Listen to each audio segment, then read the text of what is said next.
The crystal chandelier caught the light just right as another woman walked away from his table, tears streaming down her perfect face. Jackson Kim didn't even glance up from his whiskey. That made 99. 99 women his family had paraded before him like merchandise, and 99 times he'd said the same cold word, no. The Eclipse Club in Manhattan pulsed with bass so deep you could feel it in your chest, red lights cutting through the smoke like blood in water. His men lined the VIP section, stone-faced, while below, the crowd danced, oblivious to the empire sitting above them. "Boss, your father called again," his right-hand man, David, leaned in close, voice barely audible over the music. Jackson's jaw tightened. Of course he did. The old man never stopped pushing, never stopped trying to control every piece of Jackson's life, like he controlled the streets of New York. But this was the one thing Jackson wouldn't let him have. He'd built this empire with blood and bullets, not by playing house with some spoiled heiress who saw him as a trophy. "Tell him I'm busy," Jackson said, his Korean accent slipping through despite years in America. David hesitated, and that hesitation told Jackson everything. His father wasn't just calling anymore. He was threatening. Another woman approached, this one in a dress that probably cost more than most people's rent, her smile practiced in plastic. Before she could speak, Jackson held up one hand. "No." She froze mid-step, confusion flickering across her face before it twisted into indignation. "You haven't even," I said no. "Leave." The words cut through the air like a blade. She opened her mouth to argue, saw the look in his eyes, and thought better of it. Smart girl. As she retreated, heels clicking in angry staccato, Jackson caught movement at the edge of his vision. A waitress, weaving through the crowd with a tray balanced perfectly on one hand, her dark skin glowing under the club lights, her natural hair pulled back in a way that looked effortless but probably wasn't. She wasn't trying to impress anyone, wasn't performing for the crowd, just working, just surviving.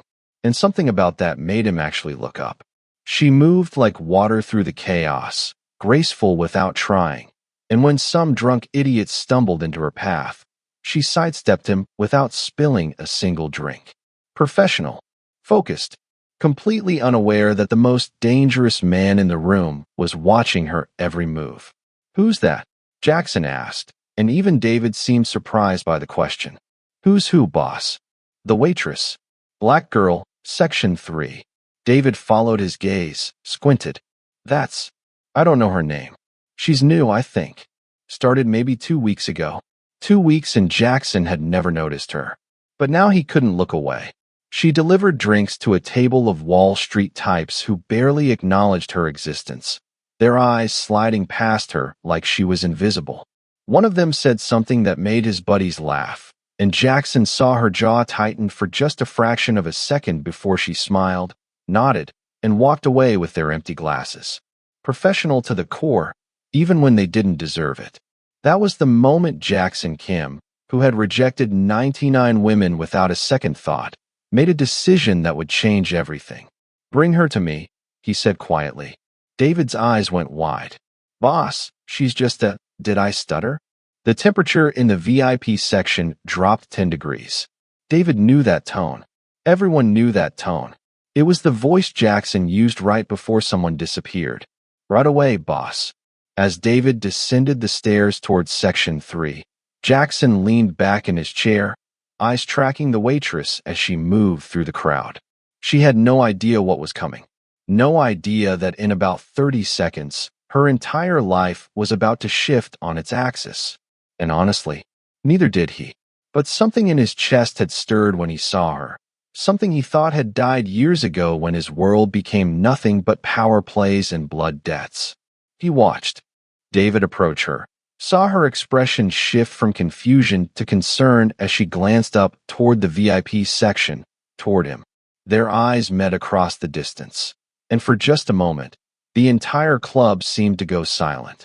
Then she looked away, shook her head at whatever David was saying, and tried to walk past him. Tried. David gently caught her arm, said something else, And this time her eyes snapped back up to Jackson with something that looked a lot like defiance. Oh, this was going to be interesting. Because Jackson Kim had just found the one woman in New York who wasn't interested in meeting him. And that made her the most interesting woman he'd ever seen. Her name was Delilah Monroe, and she had exactly 3 rules for surviving New York. Keep your head down, don't trust men in expensive suits, and never, ever go near the VIP section. Right now, she was about to break rule number 3, and the man in the expensive suit was making it very clear she didn't have a choice. Miss, the boss just wants to talk, David said, his grip on her arm gentle but firm, the kind of touch that said he could be a lot less gentle if he needed to be. Delilah looked up at the VIP section again, at the man who'd been staring at her like she was the only person in the room, and every instinct in her body screamed run. She'd seen men like him before, powerful men who thought the world was theirs for the taking, who looked at women like her and saw something to own, something to use and discard. I'm working, she said, keeping her voice steady even though her heart was hammering. Tell your boss I'm flattered, but I'm not interested. David's expression shifted, something like respect flickering in his eyes before it disappeared behind professional neutrality. He doesn't take no for an answer. Then he needs to learn. Delilah shot back, and she saw something flash across David's face that might have been amusement or might have been concern. She couldn't tell which. But before she could pull away, another voice cut through the music, cold and sharp as winter wind. Let her go. They both turned.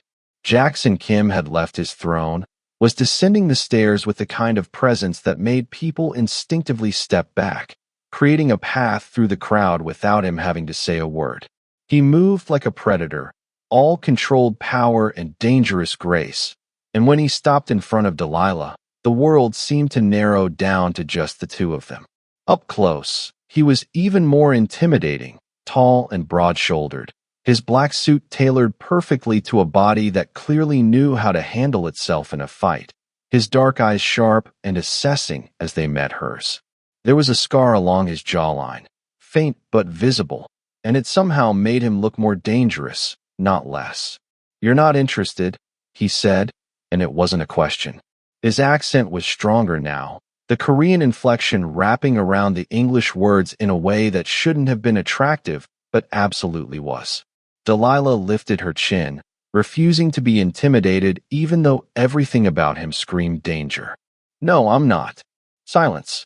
The kind of silence that made everyone around them stop and stare, waiting to see what would happen when someone told Jackson Kim no to his face. Then he smiled, and it was nothing like the cold, dismissive expressions he'd been wearing all night. This smile was real, surprised, almost boyish, and it completely transformed his face. You have no idea who I am, do you? Should I? Delilah asked, and she heard David make a sound that might have been a choked laugh or a prayer. She couldn't tell which. Jackson's smile widened. No, you shouldn't. He glanced at the tray still balanced in her hand, at the empty glasses she'd collected. You're good at this. Waiting tables. I have to be, Delilah said flatly. Some of us work for a living. Another silence, but this one felt different, charged with something she couldn't name. Jackson looked at her like he was seeing her for the first time, really seeing her, not just looking. What time do you get off? Why? Because I want to take you to dinner. The audacity of it stole her breath for a second. This man, whoever he was, thought he could just snap his fingers and she'd drop everything. Thought her time, her life, her choices were his to command. Just like every other powerful man she'd ever encountered. I don't date customers, Delilah said, her voice ice. I'm not a customer. I own this place. Oh no. Delilah felt the ground shift beneath her feet as the pieces clicked into place. The VIP section, the men in suits, the way everyone had been watching him all night. The Eclipse Club was one of the most exclusive venues in Manhattan, and she'd just told the owner to learn to take no for an answer. She was so fired. But instead of fear, she felt anger rising in her chest, hot and righteous. Then you should know better, she said, meeting his eyes without flinching. Your employees aren't your personal dating pool. That's called harassment. For a long moment, Jackson just stared at her, and Delilah braced herself for the explosion, for the "you're fired" that would leave her scrambling to pay rent. But it never came. Instead, he laughed, a real, genuine laugh that made heads turn all across the club. "You're right," he said, and he sounded almost delighted. "You're absolutely right." He pulled a card from his pocket, held it out to her. "This is my personal number, not my business line. When you get off work, if you want to have dinner with me as two people, not as boss and employee, call. If you don't, I'll understand." Delilah looked at the card, at him, trying to figure out the angle, the game he was playing. But his expression was open, honest in a way that seemed impossible for someone who clearly lived in shadows. "And if I don't call, then you don't call," Jackson said simply. "You'll keep your job, you'll keep working here, and I'll never mention this again. I promise." The card was heavy in her fingers, expensive paper with simple black text. Just a name and a number, nothing else. No title, no company, just Jackson Kim. "One dinner," he said softly, and there was something in his voice that made her look up, something vulnerable beneath all that power. "Just give me one chance to show you I'm not what you think I am." Delilah should have said no, should have handed the card back, finished her shift, and forgotten this ever happened. But there was something in his eyes, something that looked almost like loneliness, like he was just as surprised by this moment as she was. "I'll think about it," she heard herself say, and she tucked the card into her apron before she could change her mind. Jackson's smile could have lit up the entire city. "That's all I'm asking." He stepped back, giving her space, and just like that the spell was broken. The club rushed back in, all noise and lights and movement. David was watching them both with an expression that suggested he'd just witnessed something impossible. "Enjoy your night," Jackson said, and then he was gone, disappearing back into the VIP section like he'd never left. Delilah stood there for a long moment, the card burning a hole in her apron, her heart still racing. What just happened? "Girl, did Jackson Kim just ask you out?" Her coworker, Maya, appeared at her elbow, eyes wide as dinner plates. "Who?"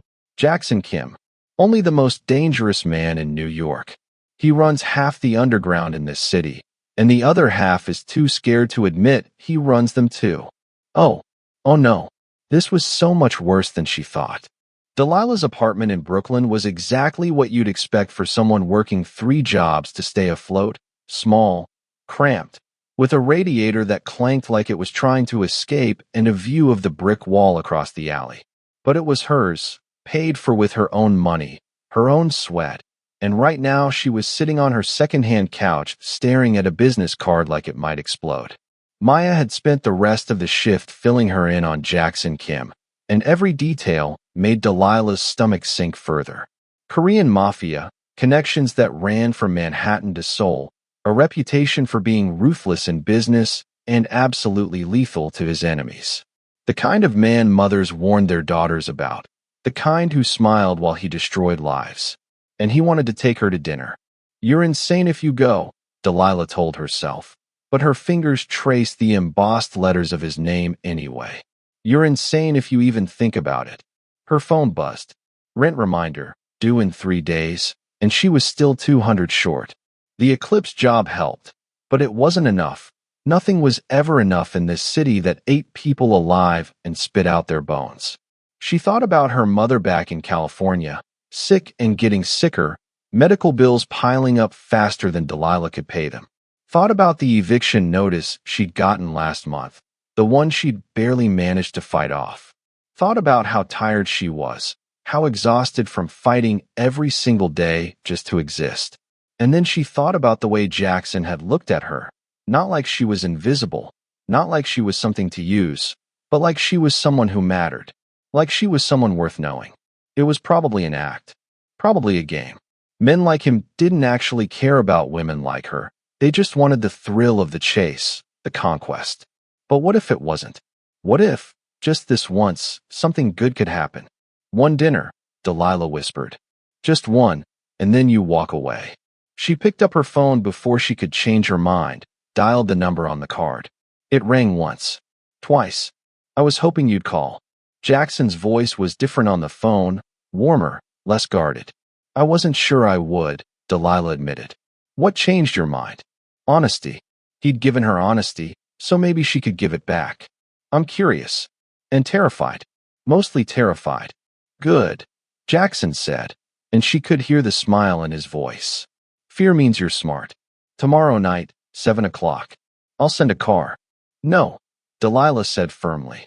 I'll meet you there. Tell me where, and I'll come on my own. A pause, then a soft laugh. You don't trust me. I don't know you. Fair enough. He gave her an address in Manhattan, a restaurant she'd never heard of, but that probably cost more per meal than she made in a week. Delilah? Yes. Thank you for giving me a chance. The sincerity in his voice nearly broke her resolve. She hung up before she could say something stupid, like that she was already regretting this, or that his voice made her feel things she had no business feeling. Sleep didn't come easy that night. When it finally did, she dreamed of dark eyes and dangerous smiles, and woke up more confused than ever. The next day crawled by. Delilah worked her morning shift at the diner, her afternoon shift at the bookstore, and by the time 6 o'clock rolled around, she was exhausted and second-guessing everything. But she'd said yes. So she went home, showered, and stood in front of her closet trying to figure out what you wore to dinner with a Mafia boss. Not that she had many options. Eventually, she settled on a simple black dress, the one she'd bought for job interviews, and a pair of heels that made her feet hurt but made her legs look amazing. Her natural hair was pulled back in a sleek bun, her makeup minimal but polished. When she looked in the mirror, she barely recognized herself. The subway ride to Manhattan felt like traveling to another world. Brooklyn to Midtown, poverty to privilege, and with every stop Delilah's doubt grew stronger. She could still turn back, could still text him and say she'd made a mistake.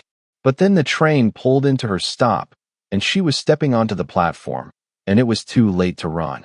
The restaurant was exactly as intimidating as she'd feared, all marble and gold leaf, with a doorman who looked at her like he was trying to figure out if she'd stolen her dress. Reservation under Kim, Delilah said, lifting her chin.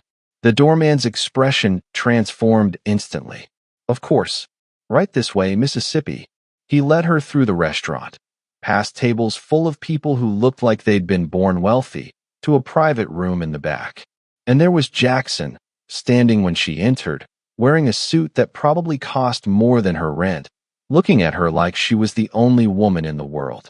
You came, he said softly. I almost didn't, Delilah admitted. I'm glad you did. He pulled out her chair, and she sat, hyper-aware of his proximity, of the way he moved with that same dangerous grace she'd noticed at the club. When he sat across from her, the table felt both too large and too small at the same time. I ordered wine, Jackson said, gesturing to the bottle. But if you don't drink, I drink, Delilah said, and she definitely needed it right now. He poured for both of them, his movements precise and controlled. So, one dinner, she agreed. Tell me about yourself, Delilah Monroe. The way he said her name, with that accent wrapping around the syllables, did things to her pulse she refused to acknowledge. What do you want to know? Everything, Jackson said simply.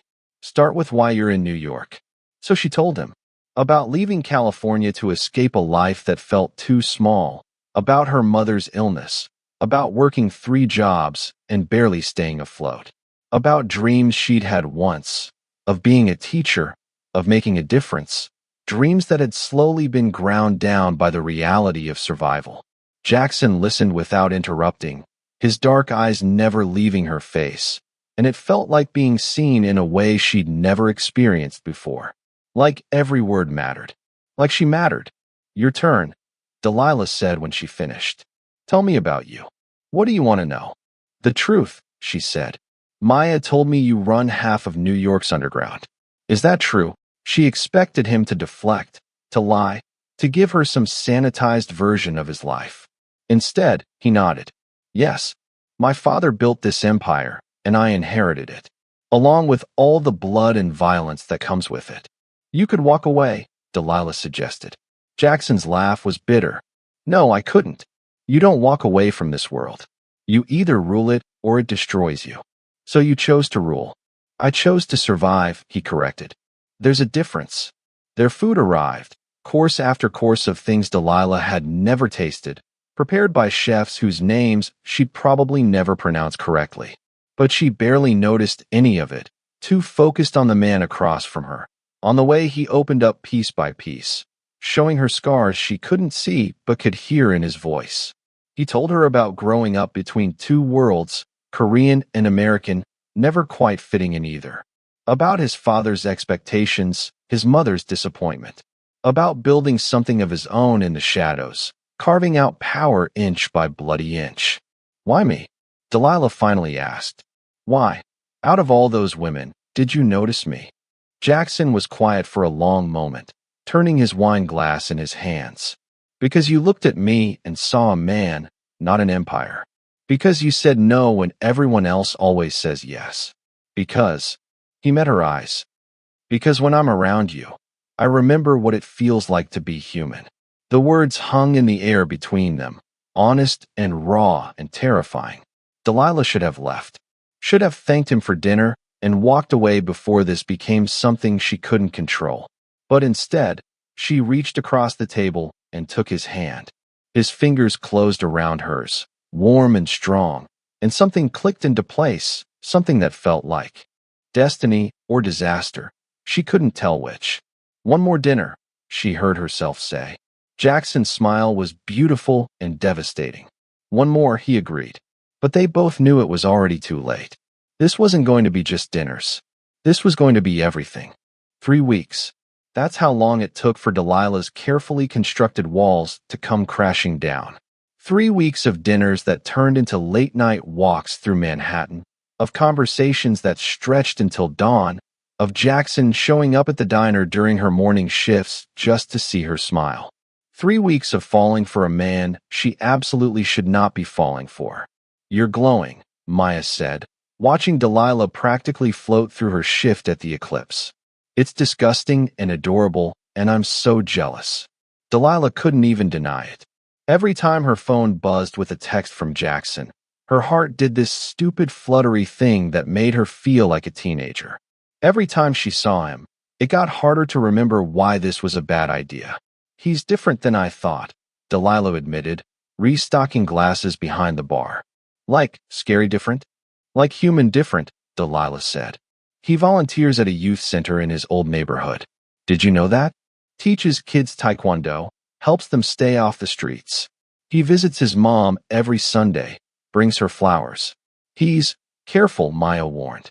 Men like Jackson Kim don't just fall in love. They consume. They possess. Make sure you know what you're getting into. But it was already too late for warnings. Delilah was in so deep she couldn't see the surface anymore. That night, after her shift, Jackson picked her up in his car, a sleek black Mercedes that probably cost more than she'd make in 10 years. Where are we going? She asked, sliding into the passenger seat. Somewhere special, Jackson said, and there was something in his voice that made her pulse quicken. They drove north, out of the city, until the lights of Manhattan were just aglow on the horizon. When they finally stopped, they were at a house overlooking the water, modern and beautiful, all glass and clean lines. What is this place? Delilah asked as Jackson led her inside. Mine, he said. I bought it a few years ago, somewhere to escape when the city gets too loud. The interior was stunning, minimalist and elegant, with floor-to-ceiling windows that showed the water reflecting moonlight. But what caught Delilah's attention was the grand piano in the corner, clearly well-loved and frequently played. You play? She asked, moving toward it. Jackson nodded, looking almost embarrassed. My mother insisted, said that even if I lived in darkness, I should know how to create something beautiful. Play for me, Delilah said softly. For a moment she thought he'd refuse, but then he sat at the piano, his fingers finding the keys with practiced ease. The music that filled the room was hauntingly beautiful, melancholy and hopeful at the same time, and Delilah felt tears prick her eyes. This man, this dangerous, powerful man, played like he was sharing his soul. When the last note faded, Delilah moved to stand beside him. That was beautiful. It's called Spring Day, Jackson said quietly. My mother used to sing it to me. Without thinking, Delilah reached out and touched his face, traced the scar along his jaw. Where did you get this? A reminder, Jackson said, catching her hand, pressing it against his cheek. Of what happens when you trust the wrong people. Do you trust me? The question hung between them, heavy with implication. Jackson stood, still holding her hand, and the space between them felt electric. I'm trying to, he admitted. I want to. But trust isn't something I'm good at, Delilah. I've been betrayed too many times, hurt too many times. Everyone wants something from me. Everyone has an angle. Except you. I don't want anything from you, Delilah whispered. I know, Jackson said, and his free hand came up to cup her face, his thumb brushing her cheek with heartbreaking gentleness. That's why this terrifies me. Because you could destroy me, and I'd let you. Then he was kissing her, soft at first, almost hesitant, like he was afraid she'd pull away. But Delilah leaned into it, her arms wrapping around his neck, and the kiss deepened, becoming something urgent and desperate and inevitable. They broke apart breathless, foreheads pressed together, and Delilah could feel his heart racing as fast as hers. Stay with me tonight, Jackson whispered. Just stay? We don't have to. I just want you here. So she stayed. They lay on his couch watching the moonlight on the water, her head on his chest, his fingers running through her hair, and talked about everything and nothing. About dreams and fears, and all the what-ifs that kept them awake at night. My father wants me to marry, Jackson said eventually. Some daughter from another crime family, strengthen alliances, expand the empire. He's been pushing for years. The 99 women, Delilah realized. Yes, I rejected them all. Not because they weren't beautiful or accomplished, but because they wanted the empire, not me. They saw dollar signs and power, not a person. And me? Delilah asked. What do you see when you look at me? Jackson shifted so he could meet her eyes. I see someone who fights every day to survive, who works 3 jobs and still smiles. Someone who stood up to me when she thought I was just some rich asshole. Someone who makes me believe that maybe, just maybe, I could be more than what my father made me. You are more, Delilah said fiercely. You're so much more, Jackson. You just have to believe it. He kissed her again, slower this time, reverent, like she was something precious. And when they finally fell asleep tangled together, Delilah felt safer than she had in years. But safety is an illusion, especially in Jackson Kim's world. And the danger was already closing in. Across town, in a high-rise office that overlooked Central Park, Jackson's father sat behind a mahogany desk, studying photographs spread across the surface. Photographs of his son with a woman he'd never approved. Who is she? He asked the man standing in front of him. Delilah Monroe, sir. 26. Works 3 jobs, no criminal record. Nobody important.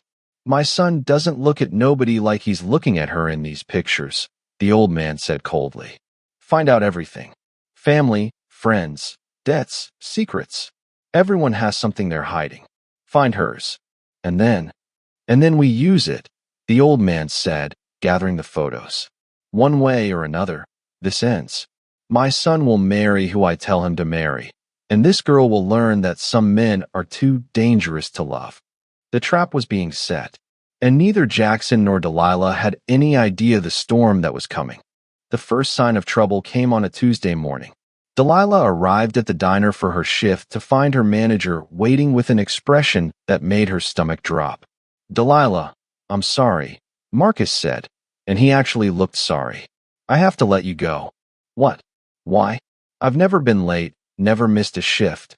It's not performance, Marcus interrupted. Someone bought the building. New owners are cleaning house, and they specifically asked for you to be let go. The words didn't make sense. Specifically, I fought it, Marcus said. But they're the owners now, and I don't have a choice. Here's your last paycheck plus severance. I'm sorry. Delilah stood there, stunned, as he pressed an envelope into her hand. This was impossible. She needed this job. Without it, she couldn't make rent, couldn't help her mom, couldn't survive. She called Jackson from the street, her hands shaking. Someone bought the diner and fired me. Just me. Jackson, what's happening? His silence told her everything. I'll find out, he said finally, his voice deadly calm. Stay where you are. I'm sending David to pick you up. No, Delilah said.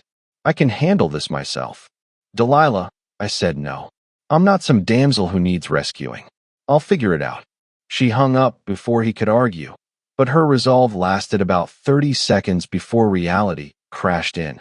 Without the diner job, she was short $400 on rent. The bookstore and the eclipse weren't enough. She was about to lose everything. Her phone rang again. Unknown number. Hello. Miss Monroe, a smooth, accented voice said. My name is James Kim.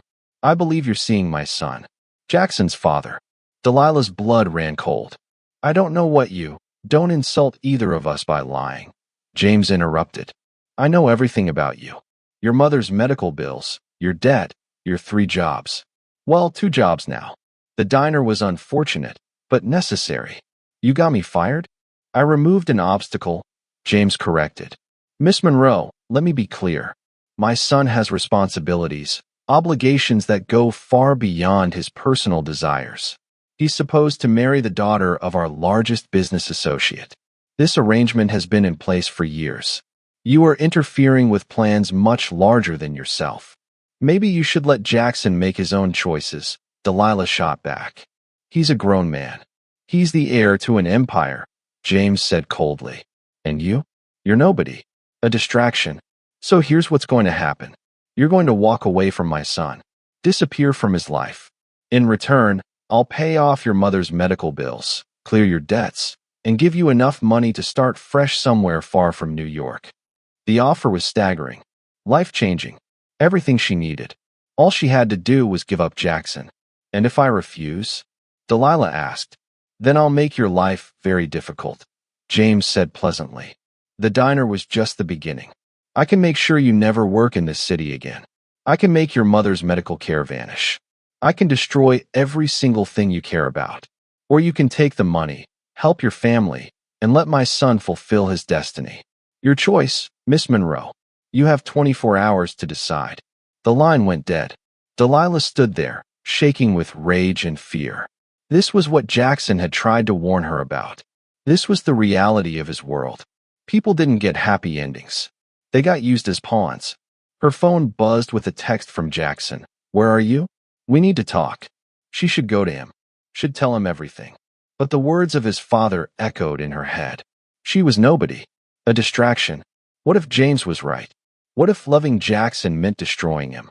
Instead of answering, Delilah went to the one place she could think clearly, the Brooklyn Bridge. She stood in the middle, watching the water below, trying to figure out what to do. Thought I'd find you here. Delilah spun. Jackson stood a few feet away, hands in his pockets, hair disheveled like he'd been running his fingers through it. David's good at his job, Jackson explained. I asked him to follow you. Make sure you were safe. Don't be mad at him. Your father called me, Delilah said. Offered me money to leave you. She watched his expression shudder, watched him become the cold, dangerous man she'd first seen at the eclipse. What did you say? I'm still here, aren't I? For now, Jackson said quietly. But he got to you. I can see it in your eyes. You're thinking about taking his offer. He said he'd destroy me, Delilah admitted. That he'd make sure I lost everything. And he can do it, can't he? He already got me fired. What's next? Jackson moved closer, took her hands. I'll protect you. Can you? Delilah asked. Can you really? Because he's your father, Jackson, and he controls your entire world. How long before you have to choose between me and your empire? There's no choice, Jackson said fiercely. I choose you. Every time, I choose you. Even if it destroys everything you've built. I don't care. Yes, you do, Delilah said, tears streaming down her face. You care about your people, your business, your responsibilities. And I can't be the reason you lose all of that. I won't be. So what are you saying?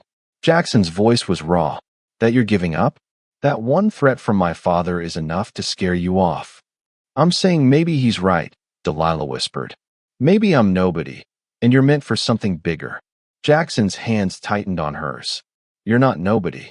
You're everything. And if you walk away now, if you let him win, then we've already lost. What do you want me to do? Delilah asked desperately. Fight him. Go to war with your own father. Yes, Jackson said simply. If that's what it takes. I'll burn my entire empire to the ground before I let him take you from me. The declaration should have been romantic, should have swept her off her feet. But all Delilah could think about was the cost. How many people would suffer if Jackson went to war with his father? How much blood would be spilled? I need time, she said. Time to think. How much time? I don't know.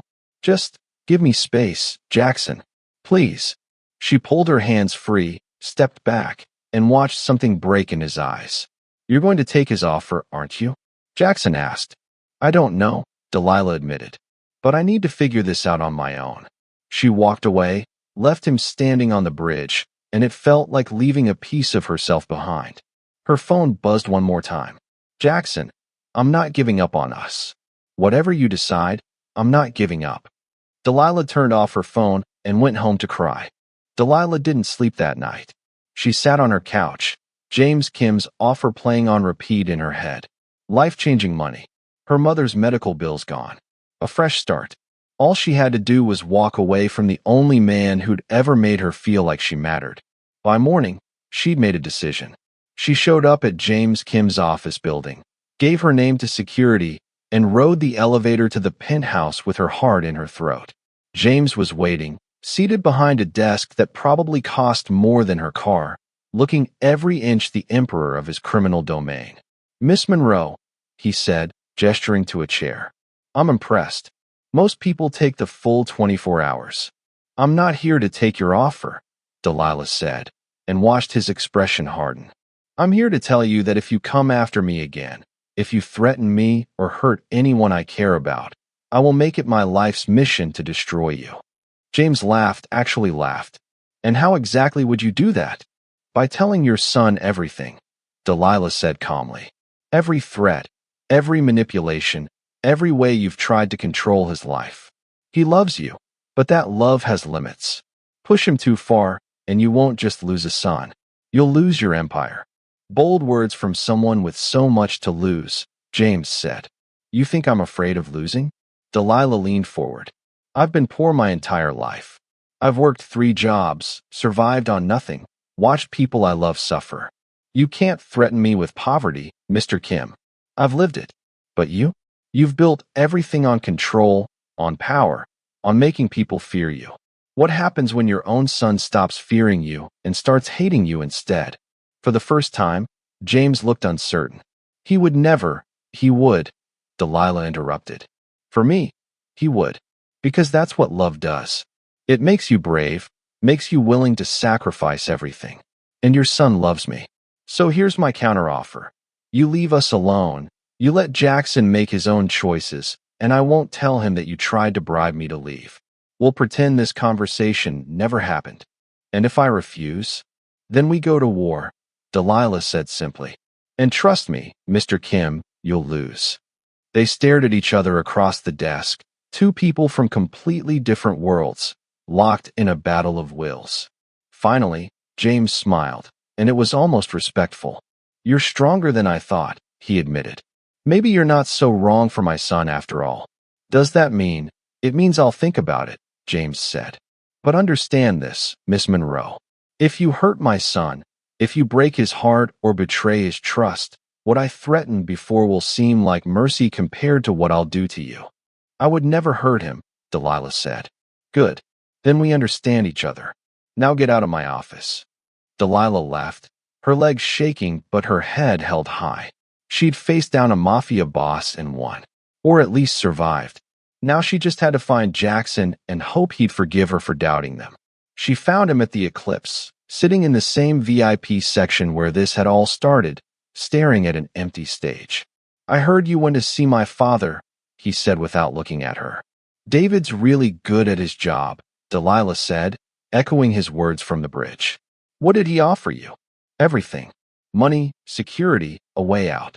Jackson finally looked at her, and his eyes were haunted. And you came here to say goodbye. No, Delilah said, moving closer. I came here to say I'm sorry. Sorry for doubting us, for being scared, for almost letting him win. You didn't take the money, Jackson said slowly, like he couldn't quite believe it. I don't want his money, Delilah said, reaching him now, standing close enough to touch. I want you. Just you. Even if it means dealing with your terrifying father and your criminal empire and all the complications that come with loving you. I choose you, Jackson Kim. Every time, I choose you. His hands came up to frame her face, his touch reverent and desperate. You're sure? Because once you're in, you're in. There's no walking away from this world. I'm sure, Delilah whispered. I've never been more sure of anything. Jackson kissed her like he'd been dying without her, like she was oxygen and he'd been drowning. When they finally broke apart, both breathless, he pressed his forehead to hers. I'm going to marry you, he said. Someday, when you're ready, I'm going to put a ring on your finger and make you mine in every way that matters. Is that a threat or a promise? Delilah asked, smiling through tears. Both, Jackson said, and then he was lifting her up, spinning her around while she laughed, the sound echoing through the empty club. Below them, David cleared his throat. Boss, your father's on line 1. Jackson's expression darkened, but Delilah touched his face, brought his attention back to her. It's okay. We'll face him together. Together. The word felt like a vow, like a promise of something bigger than both of them. Jackson took the call, put it on speaker. Father, I met your girl, James said, and there was something almost like approval in his voice. She's got steel in her spine. I can see why you chose her over the others. I'm not marrying some alliance bride, Jackson said firmly. I'm marrying Delilah. If you can't accept that, then I accept it, James interrupted, and both Jackson and Delilah froze. What? I said I accept it. She threatened me, stood up to me, protected you even when it put her at risk. That's the kind of woman worthy of the Kim name. That's the kind of woman who can stand beside you and not behind you. Jackson looked at Delilah with wonder. What did you say to him? Just the truth, Delilah said, blushing.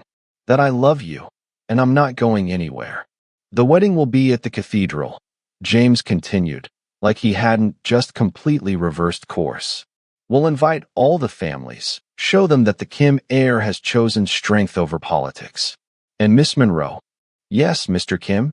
Delilah asked. Welcome to the family. Try not to make me regret this. The line went dead. Jackson stared at the phone, then at Delilah, then started laughing, the sound shocked and delighted. You did it. You actually got my father to back down. How? I told him the truth, Delilah said, wrapping her arms around his neck.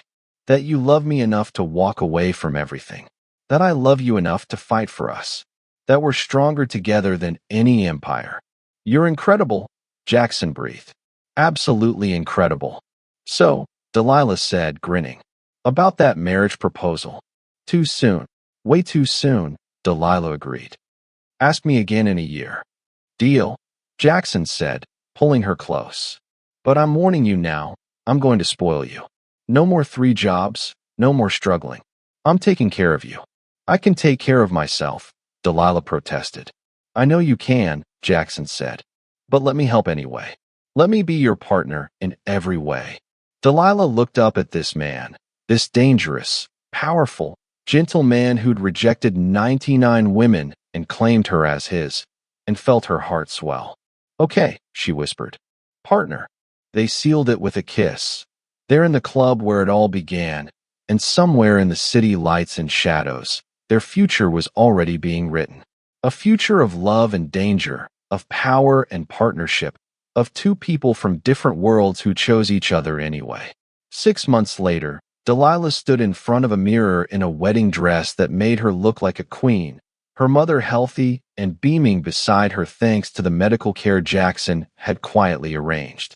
You ready for this? Her mother asked. Delilah looked at her reflection, at the woman who'd fought her way through poverty and pain to find something real, something worth keeping. More than ready, she said. The cathedral was packed with New York's most dangerous people, crime families and business moguls and politicians who owed Jackson favors. But Delilah only had eyes for one person. Jackson stood at the altar in a perfect black suit, and when their eyes met, his smile was blinding. As she walked down the aisle, Delilah thought about the night they'd met, about her saying no, about him pursuing her anyway, about falling in love despite every reason not to, about choosing each other over everything. "Hi," Jackson whispered when she reached him. "Hi yourself," Delilah whispered back. The ceremony was beautiful, traditional Korean and American elements woven together, and when the officiant said, "You may kiss the bride," Jackson did, long and deep and full of promise. "Mine," he murmured against her lips. "Yours," Delilah agreed. "Always yours." And as they walked back down the aisle as husband and wife, surrounded by people who'd kill and die for them, Delilah knew that this was just the beginning. Their story wasn't over. It was just getting started. But that's a tale for another time. For now, it was enough to know that the Korean Mafia boss who'd rejected 99 women had found his perfect match in a Brooklyn waitress with a spine of steel and a heart of gold. And they lived dangerously ever after. If you enjoyed this story of Jackson and Delilah's love against all odds, don't forget to like, subscribe, and hit that notification bell for more addictive romance stories. Drop a comment below and tell me what you thought. Should we do a sequel? Let me know. And remember, true love is worth fighting for, no matter what world you come from. Thanks for watching, and I'll see you in the next video.